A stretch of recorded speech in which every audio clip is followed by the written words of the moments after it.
we're coming up to our special report. We're going to do an interesting discussion, and this is the main reason why we have Julia on the show with us this week, other than just it's lovely to have you on as a guest rogue. Of course. But we want to talk about free speech versus social justice. Because we love controversies and we want to piss everybody off. And what better way to do it? So, I wrote my will before coming on this show. Yeah. Now, what's triggering this is the whole Nexus thing. I just want to quickly encapsulate what happened there. I don't want to really talk about that too much this week. I want to talk about the underlying philosophy, the underlying points. So, as probably everyone knows, Richard Dawkins was invited to be a featured speaker for Nexus this year.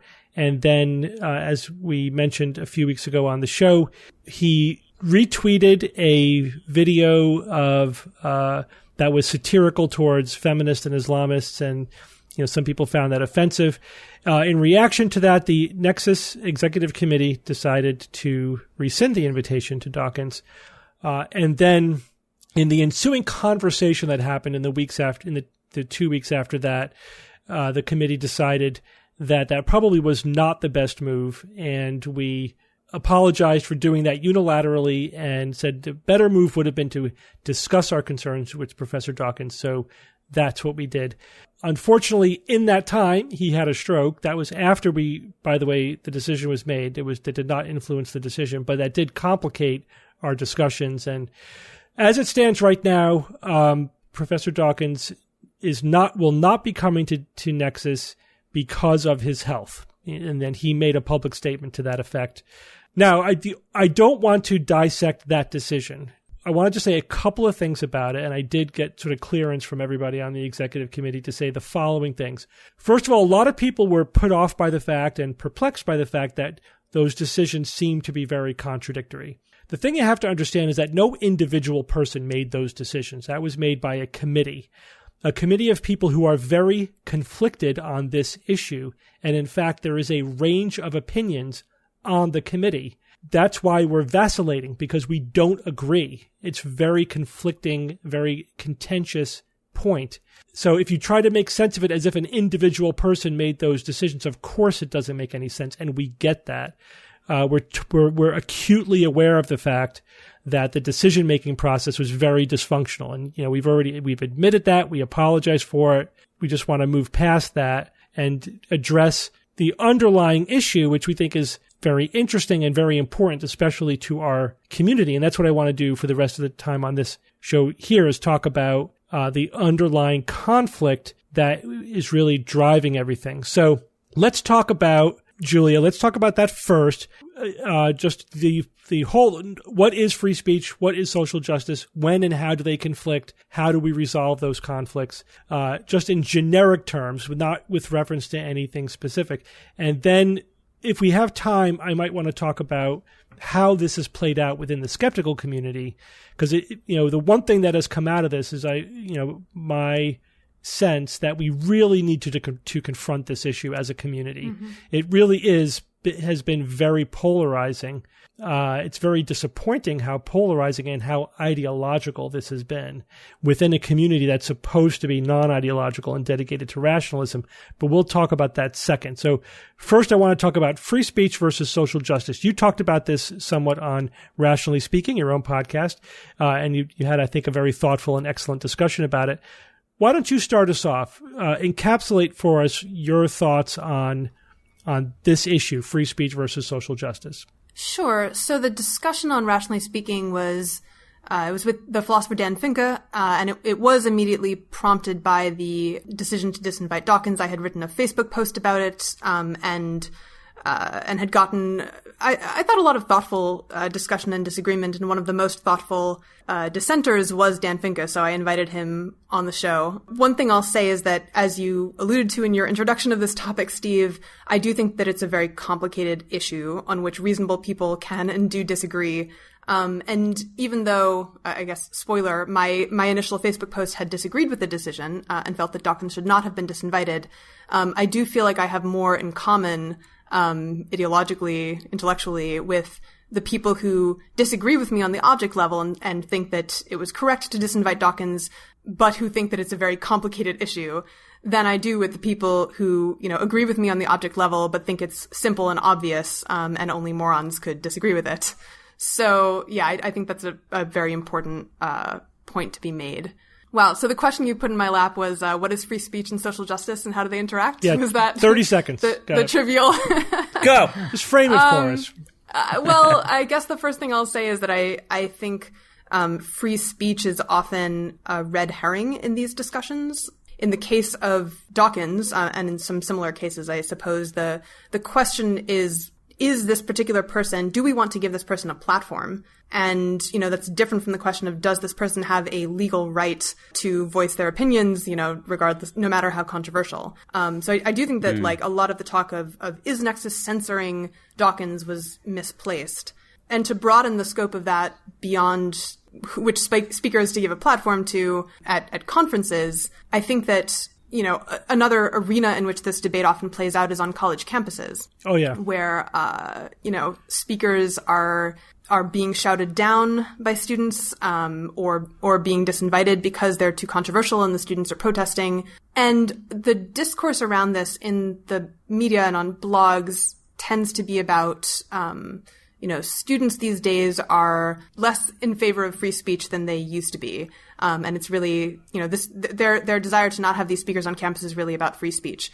And I'm not sure that that's true. I mean, I have seen some data suggesting that, that millennials, as a group are more likely to endorse government censorship of say offensive speech against races as compared to other older demographics. So that's, I suppose, some evidence that there might be a real change on this dimension. But more to the point, what I think is more salient here is that for most people, there are some positions that we just all agree are reprehensible or unconscionable.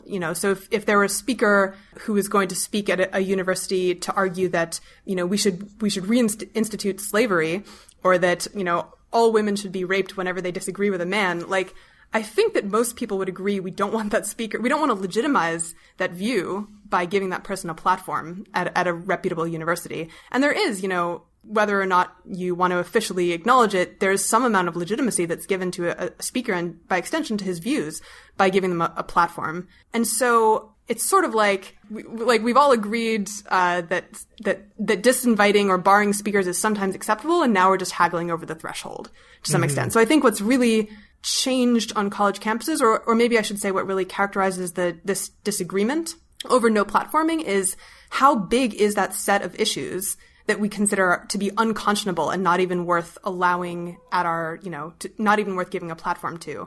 And I think many of the more traditional liberals, for them, that subset would include things like, saying that women or blacks are inferior to men or whites, but it wouldn't include things like, for example, a recent case involved a gay activist, who had been campaigning for gay and queer rights for decades. And there was a big controversy over him speaking at a university. Unfortunately, I can't remember which one, because he had written an essay recently in which he said, as much as I hate it, I think that legally a baker should not be forced to take an order to make a cake that has a pro-gay message on it, because I don't like that they're homophobic, but I think that forcing bakers to create cakes for any ideology, no matter how much they dislike it, is a bad precedent to set.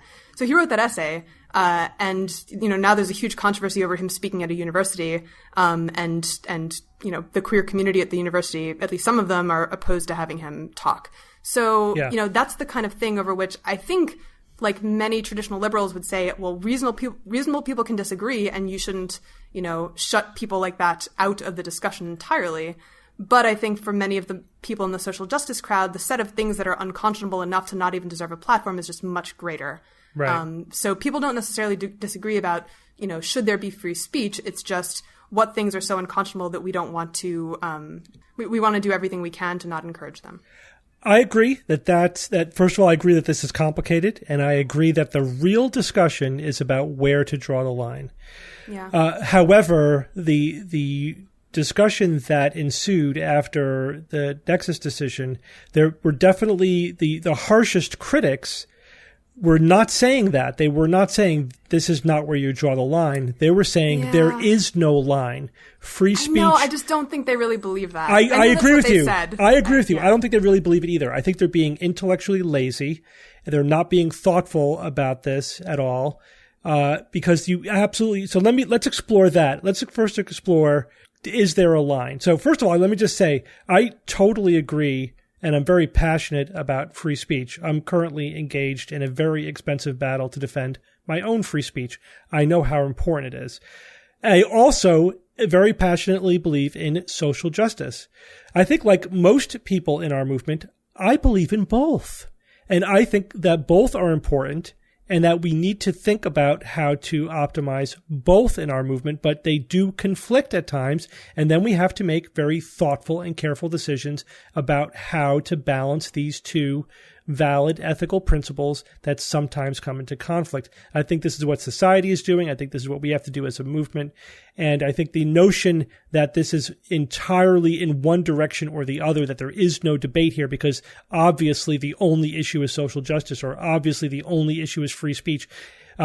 People were saying things like, if you say, I'm in favor of free speech, but it's like, stop right there. There is no but. If you're in favor of free speech, that's it. That's the end of the sentence. Wrong. That is actually philosophically wrong. No ethical principle is completely superior to all other ethical principles.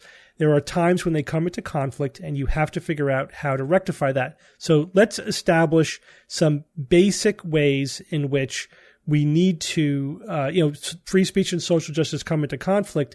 What's interesting is I completely unrelated issue, but the parallels were very striking to me. I wrote about a blog post about being able to differentiate between CG and real photos.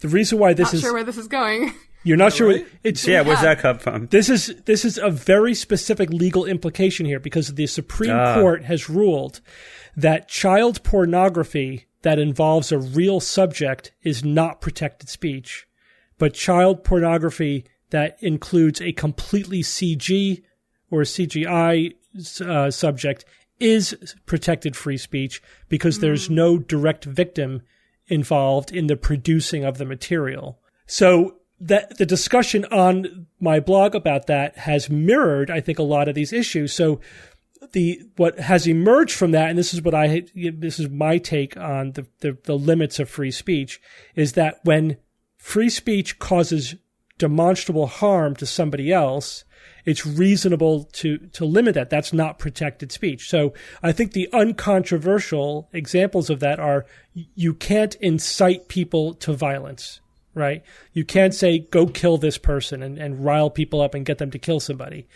You can't, the iconic ones, you can't cry fire in a crowded theater because you're endangering the lives of people with reckless speech.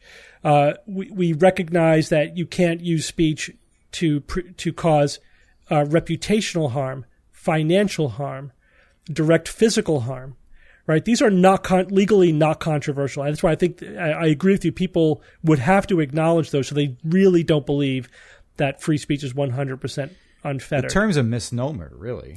Well, the other issue that you brought up, Julie, which I agree with, is that oftentimes issues are framed as free speech when it's really about editorial policy, right? Right, and I think it is reasonable for a community, for a college or for a conference to sort of draw a line in the sand and say, we're not going to infringe on someone's legal rights, of course, we can't do that, but this is the line that defines what kinds of views we want to legitimize in our community. And right. I mean, that's not precisely free speech, but it's relevant. And I think that's a perfectly reasonable thing to do.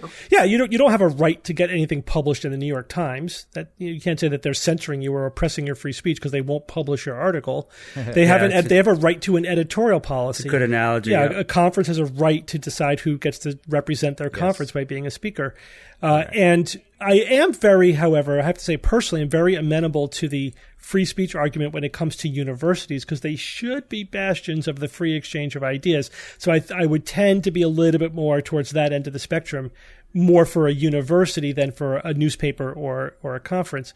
Here's where I think we get into the gray zone, right? Now, here's where this is where I think our discussion is.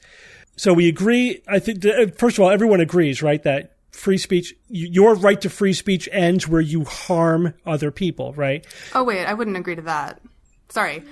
Tell me where you wouldn't agree to that. Well, no, I mean, just there's plenty of, if I make a political argument and someone else feels upset by that argument because they disagree with me, that, I've harmed them emotionally, but I don't think that means I shouldn't have had the right to make the argument. That's where I'm going next. I totally agree. Okay. But in terms of the examples that I've already raised, inciting to violence, those are the obvious ones. In the case of the child pornography, somebody, again, this is not in any way in the context of our discussion, they made the point, well, what if CG, child pornography, incites a pedophile to rape children?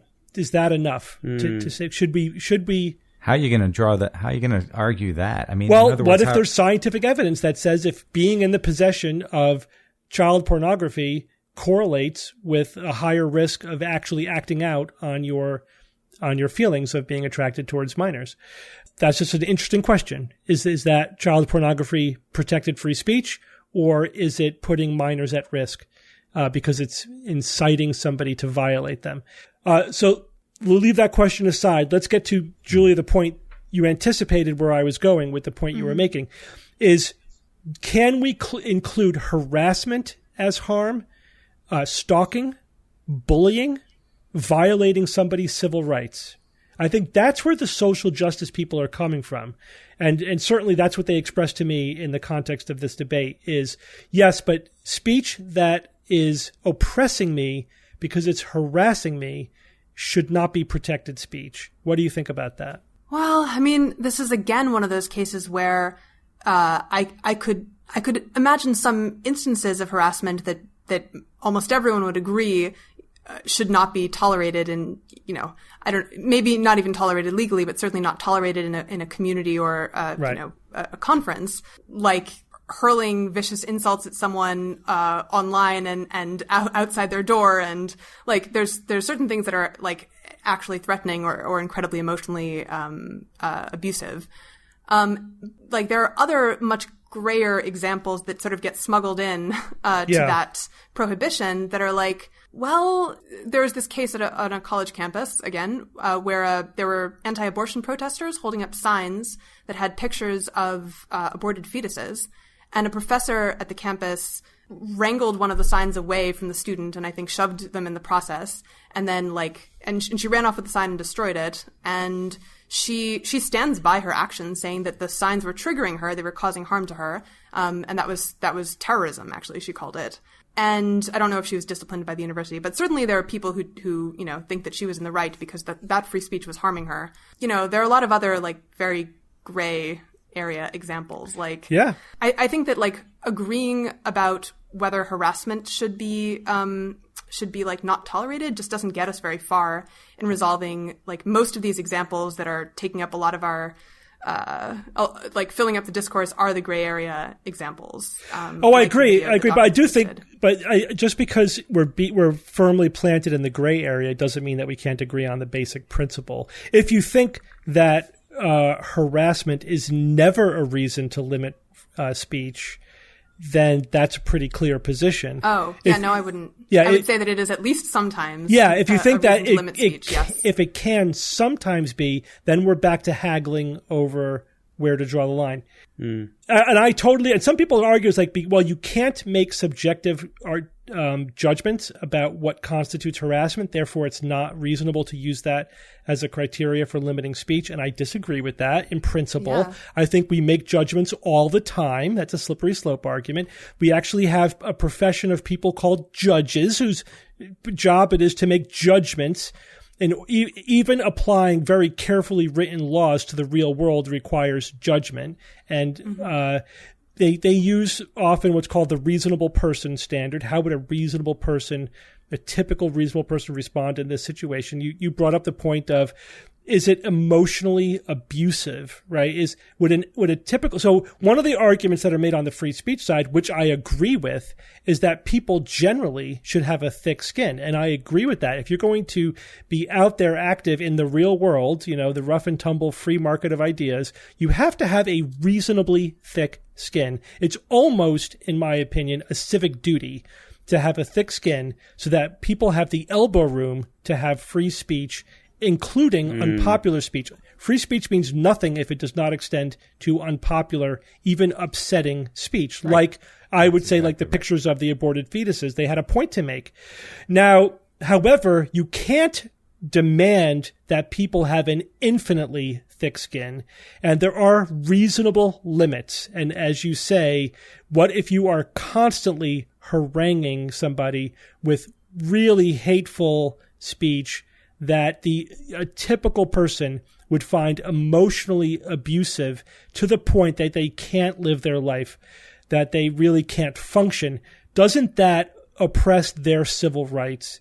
And isn't there a point beyond which that speech is so abusive that we have to say, okay, you're right, I believe in free speech, but this is ridiculous. We got to have some reasonable limits here. Would you agree with that? For sure. Yeah. I mean, I think the courts agree with that too. Definitely. Yeah. Yes, they do. Yeah. I mean, I guess it's a little alarming that you, the fact that you bring it up as a question on which we might all agree reveals something about the kind of comments that you've been getting during the last few weeks. Oh, I mean, I've had comments from people who are intellectuals, academics, who I respect, who have made the argument that we cannot draw any subjective lines. It has to be completely free speech because you can't define harassment, you can't define objectionable, you can't define abuse.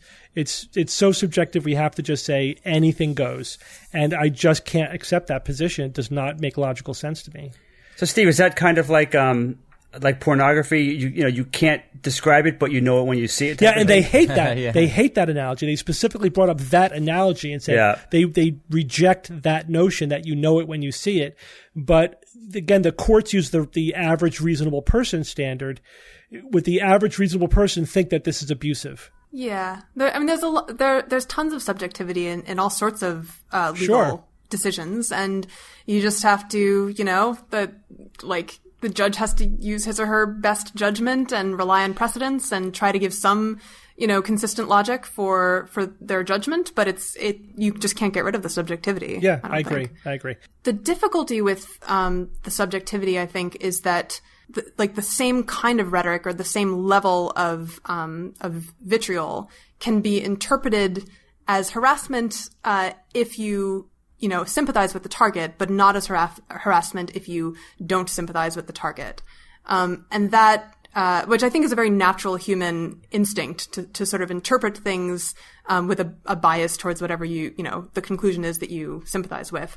So I get that. But that was sort of, that's been the angle through which I've been thinking about this question recently. And when I originally posted about this issue on Facebook, the crux of my argument, which I don't completely endorse now, but the crux of my argument then was, look, this video that Dawkins posted, I don't like it. I think it was, crude and sort of, beneath him. I wouldn't have posted it. But I don't see how that level of discourse is any different from the kinds of things that other skeptics and atheists post, for example, about Christians or about homeopaths. Yeah, the difference is I listened to you and I read that. I disagreed with that. I think the difference is it wasn't about satire or whatever. We're fine with satire. It has nothing to do with satire. It is entirely about the context. The fact that there are women in our movement who are receiving regular rape and death threats, who are literally being harassed out of their own free speech, that are being emotionally abused by misogynists. And this is another sort of angle to this. Now we're sort of shifting towards how this is playing out in our own movement. Unfortunately, there are trolls in our own movement, or whether or not they're really skeptics or really atheists, who cares?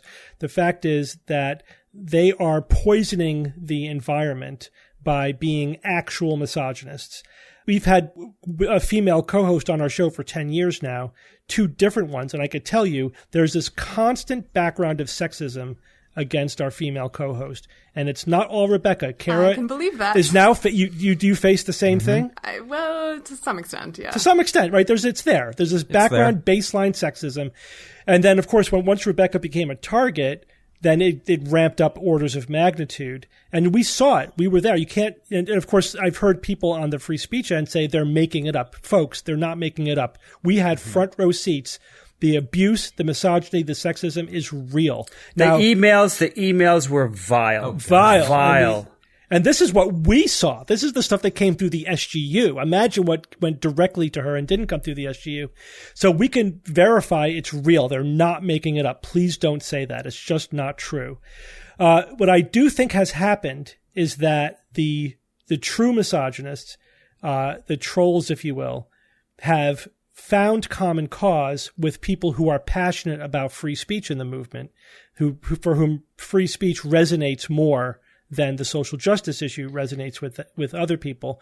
And they've, in a way, I think they've duped some of the people on the free speech side into thinking that this is all about free speech versus insane political correctness. Right. I do think at the same time that the feminists who have been most targeted have become, again, quite understandably very defensive. I mean, just the amount of attacks that we've had, nothing compared to what they face. And I could tell you, it's no fun. You get tired of it very quickly. If I were being directly threatened and vilified the way they are, I could absolutely see how anybody would get defensive if they were put in that position. I do think, unfortunately, that has led to, I think they do go too far in terms of the political correctness.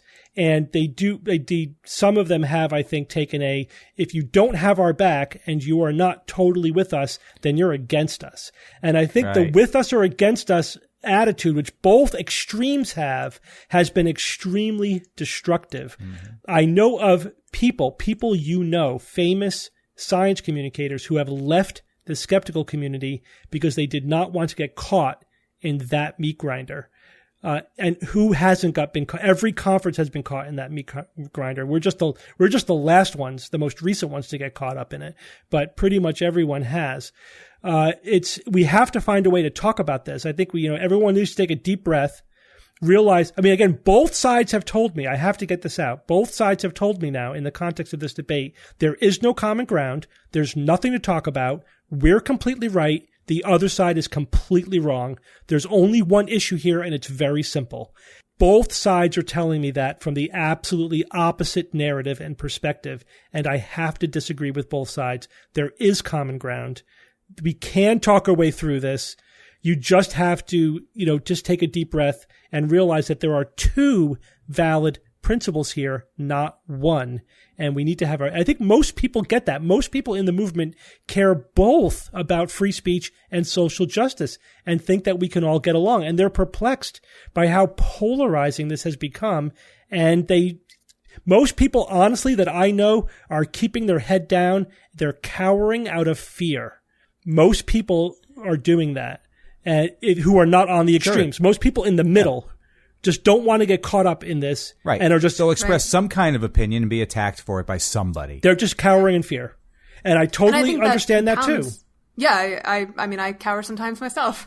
I think that also compounds the problem that you're talking about of this perceived irreconcilability where, if the only people you see arguing that free speech is important are also arguing that, it's fine to send vile death threats to women you disagree with, then, and similarly, if if the only people you see defending social justice are also the ones saying that, we should excommunicate people for disagreeing over minor points of ideology, right. That's, that's going to make things look pretty irreconcilable. Right. And then you end up, both sides end up hating you, right? If you try to express a moderate position because you're not with them, right? You're not with them, so you're against them. It's like, no, I'm actually with both sides. I want both. I feel strongly about free speech and social justice, and there's no reason why we can't have a reasonable discussion in the middle, just as if we were rationalists and adults, Imagine if that were the case. But it's interesting that even intelligent, academic, respected people have been so polarized on this issue. And I have to say, along totally predictable ideological grounds, which has also been extremely disappointing. It's like, really? We're supposed to be the one movement who is non-ideological, and we are falling along absolutely predictable ideological grounds on this issue. And it's, I think that's what I think most people is most striking to people who are very familiar with this, is that we have failed to rise above our ideology on this issue. That's the bottom line. I think there are some basic tenets of social justice that essentially everyone in our movement agrees on, that women should have the same human rights that men have, and women should have the right to vote. They should have the right to, bodily autonomy, to not be raped. These are like pretty uncontroversial. Right. But then there are these additional issues that are sort of closer to what feminism as a movement in recent years has been focused on, where there is more room for, they are in fact more controversial, and in my opinion, there is more room for reasonable people to disagree, like affirmative consent laws, or the question of whether, if a woman reports that she was sexually assaulted, should our default response be to assume that she's telling the truth, or should our default response be to withhold judgment until, there's a court case, that sort of thing. Right. And so the division that I see is, saying it's a division over social justice is somewhat misleading, because like at the base, the core tenets of social justice, there's tons of agreement. But then, I might characterize the two groups as being enthusiastic social justice and then hesitant or skeptical social justice, which, means skeptical of at least some of the positions of social justice. And so Dawkins, I would consider, would be in the latter category. And I think there is a case to be made for taking greater care to be respectful and charitable when critiquing social justice because of the factors that you brought up, Steve. But I also think that if, the group that is more hesitant about some of the positions of social justice, if we want them to also feel welcome in the skeptic community, then we have to also discourage vicious or intellectually lazy or ad hominem attacks on their positions. And I do see a lot of that kind of attack. Like, various skeptic leaders have said things like, if you don't agree fully with, say, atheism plus, then you are disgusting and despicable and you should be kicked into the sewers. They have called people scumbags or scum or witless wankers. That phrase might reveal someone I'm thinking of. And, I would hope that, like, the people who, have some hesitation about some parts of the social justice agenda, we want them to feel welcome too. And so that policy then applied consistently should also prohibit viciousness towards them. I agree. Yeah, okay. I totally agree. Yeah, I think you said it well. But it's complicated. We're not going to resolve this in one show. And this is probably going to just spark more conversation and controversy, which is good, which is fine. Again, I don't mind the controversy over genuinely controversial issues. I do want people to just at least appreciate that this is a complicated issue, that there are gray areas here. I really would want, to people who find themselves far towards one end or the other of this spectrum, is to remember that the people on the other side aren't feminists. They are people who happen to be feminists.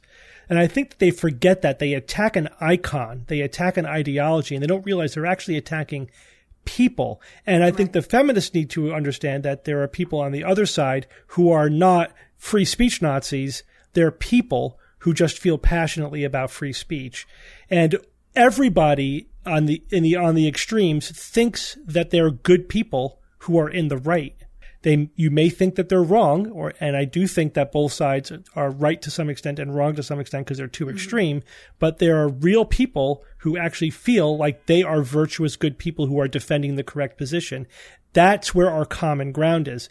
And unfortunately, there are also actual psychopathic trolls who are spoiling it for everybody. And the real challenge, it's like having a troll on your comments. Are you suppressing free speech and censoring them by banning them? Well, yeah, but they don't have a right to spoil your comment section by trolling everybody.